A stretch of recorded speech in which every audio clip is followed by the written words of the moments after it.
നിയമസഭാ സബ്ജക്ട് കമ്മിറ്റിയിൽ പങ്കെടുത്ത ശേഷം കാക്കനാട്ടേക്ക് പോകും വഴിയാണ് മന്ത്രി ജി സുധാകരൻ കാട് പിടിച്ചു കിടക്കുന്ന കാക്കനാട്ടെ PWD റെസ്റ്റ് ഹൗസ് കണ്ടത്.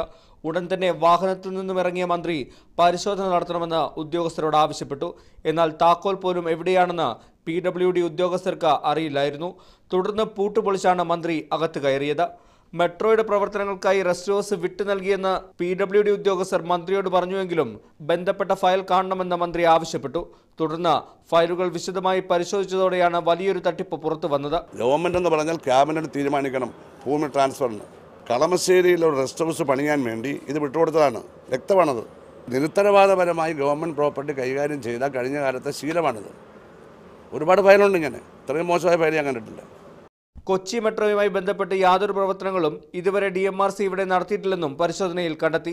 പത്തടിപ്പാലത്ത് പുതിയ റെസ്റ്റ് ഹൗസ് നിർമ്മിക്കുന്നതിന് വേണ്ടി ഉദ്യോഗസ്ഥർ നടത്തിയ ക്രമക്കേടാണെന്നും ആരോപണം ഇതിനെതിരെ ഉയർന്നിട്ടുണ്ട്. മീഡിയ 1 കൊച്ചി.